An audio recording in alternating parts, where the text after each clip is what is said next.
This is a polymer material selection presentation. I'm Blake Van Norman. I'm Parker Keynes. We're selecting polymers to use for 4 parts: a fan shroud, cattle tray, splash panels, and mirror housings. These parts are for an economic, fuel-efficient, compact, and especially low cost. The materials must be plastic and fit all needed criteria. The problem? Each part needs its own material choice that fits the part's unique properties. Parts need to be tested too, so how will we test each part and material? Material selection must fit the car's requirements as well. The car's main requirements are low cost and lightweight. The first part is the fan shroud. We determined 3 materials to use for this. The first is PPA. It's the second best option, and it has similar qualities to PA66 with enhanced strength, but is more expensive. The next is PA66. It has good properties for this application, is more cost effective when compared to the other 2 materials. And finally, we have PEEK. It has the best properties, but it's the most expensive of all 3 at approximately $4,500 a pound. We determined that PA66 would be ideal for this application. While the other 2 materials have better performance, this material is cheaper. And to test if this material will be good, we'll have a brittleness test that measures the lowest possible temperature of the material before becoming so brittle that it fails. And next, a torsion test.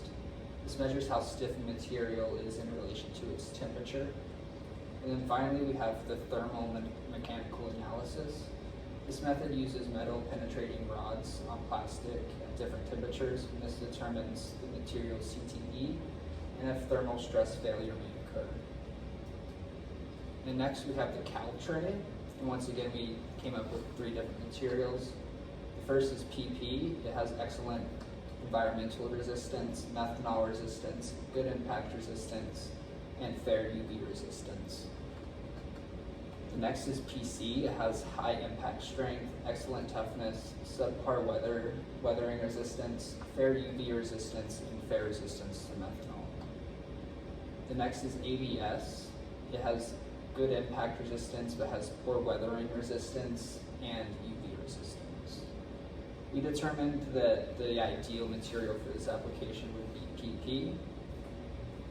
While this material surface finish isn't as good as ABS, it performs better in all other aspects.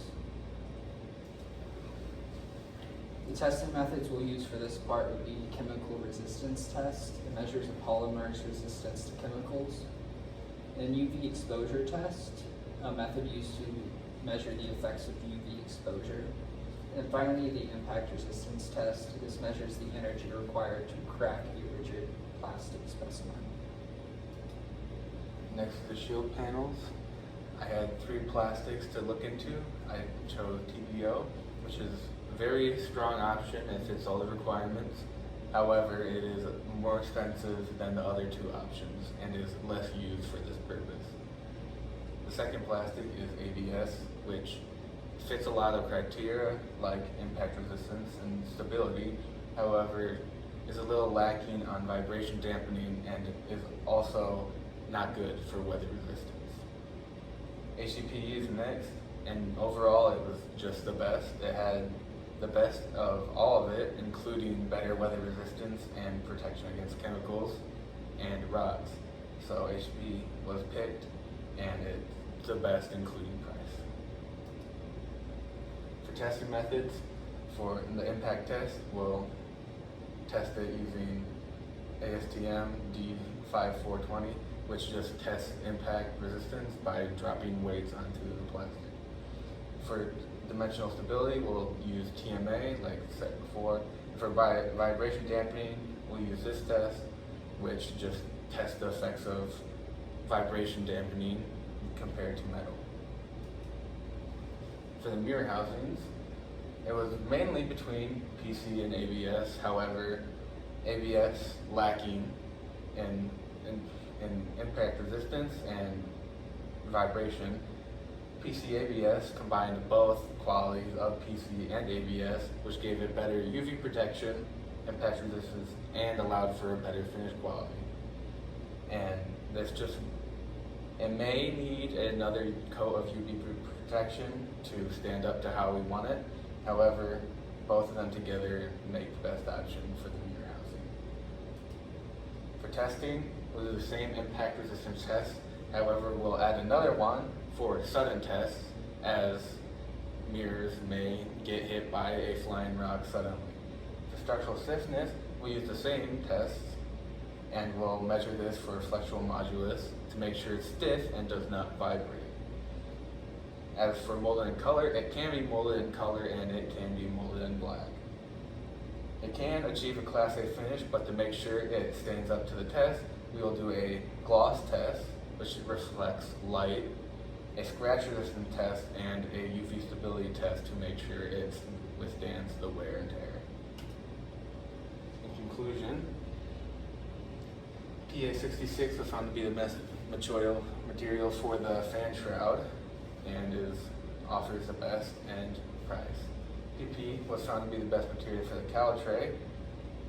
Many were considered, but it's just better performance. HEPE was found to be the best for the splash panels, and PC-ABS was the best option for our mirror housings. Lessons learned. We learned the importance of material selection, the importance to look for additional support, fillers, coatings, mixes. We learned the different types of testing methods, and then we discovered that we had to browse a lot of different sources to confirm the material properties. Finally, here are all our references. Any questions?